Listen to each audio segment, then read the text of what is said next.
Assalamualaikum warahmatullahi wabarakatuh. Nama saya I'anatul Mu'arrafah binti Ma'ruf. Saya berasal dari Desa Kalisala, Kecamatan Limpung, Kabupaten Batang, Jawa Tengah, Indonesia. Saya murid seorang wali. Guru saya bernama Mbah Kiai Sarif Hidayatullah atau Mbah Kiai Surif. Ia berasal dari Desa Sikandang, Comal, Pemalang. Beliau adalah jelmaan dari Sunan Derajat.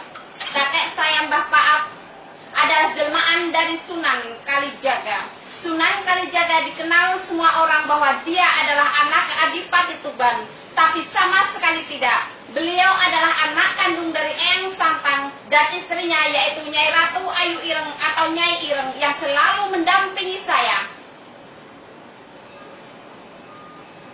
Guru saya yang kedua adalah Bapak Sohibul Huda yang mengajarkan kepada saya hidup ada dua pilihan, ingin menjadi walinya Allah atau ingin menjadi walinya setan. Dia berasal dari Desa Krai, Kecamatan Yosowilangun, Kabupaten Lumajang. Dan guru saya yang terakhir adalah Allah Subhanahu wa Ta'ala yang selalu melindungi saya dalam keadaan apapun. Beliau yang memberikan saya surat Al-Kahfi yang asli, dan beliau juga yang telah memberikan kepada saya siapa garis keturunan saya yang sesungguhnya.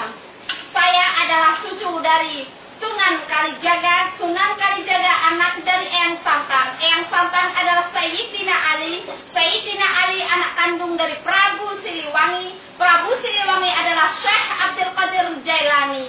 Dan Syekh Abdul Qadir Jailani adalah anak kandung dari baginda Nabi besar Muhammad Shallallahu Alaihi Wasallam.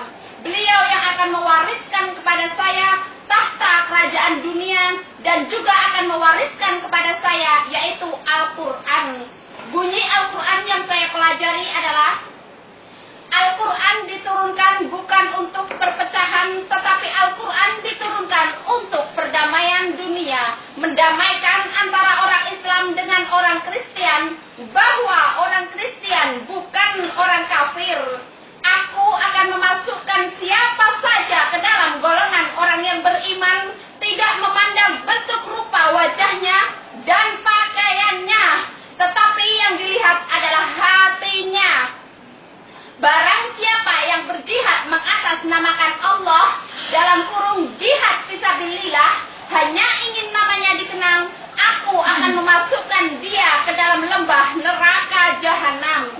Budak sembelian itu disembunyikan di dalam rumah orang yang dianggap kafir. Ternyata dia orang yang beriman dengan dipenuhi segala kebutuhan-kebutuhan dan keajaiban-keajaiban Allah, ditemani sahabat sejatinya.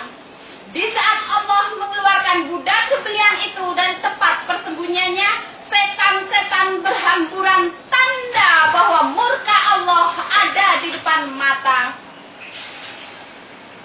Di saat negara-negara sudah tidak mampu lagi menghukum penzina dengan hukum Al-Quran, maka akan aku datangkan hamba pilihanku.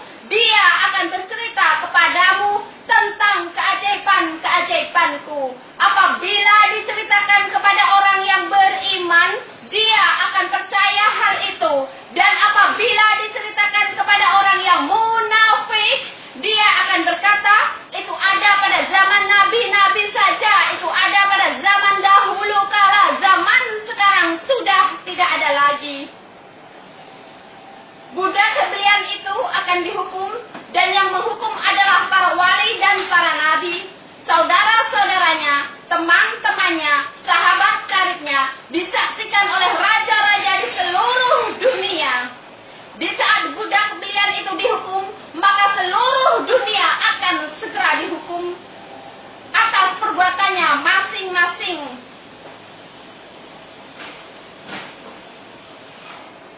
Para wali dan para nabi akan diturunkan di negara yang dianggap negaranya orang kafir, ternyata negaranya orang yang beriman.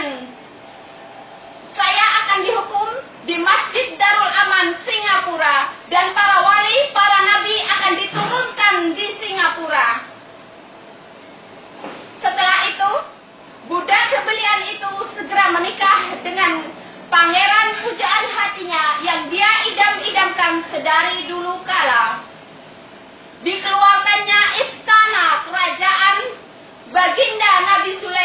dari dalam perut bumi.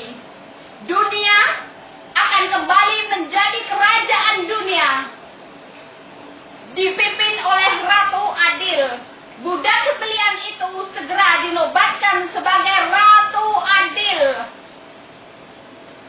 Terima kasih dari saya meminta kepada seluruh dunia untuk menayangkan apa yang saya katakan hari ini, karena dengan ayat suci saya itu, saya bisa mengeluarkan Syekh Siti Jenar, Dajjal, dan istrinya yaitu Nyi Blorong dari tempat persembunyiannya. Saya meminta agar televisi-televisi, juga masjid-masjid untuk menayangkan berita ini, bahwa Ratu Adil sudah datang, setan-setan berhamburan, tanda bahwa murka Allah ada di depan mata. Sekian dari saya. Wabillahi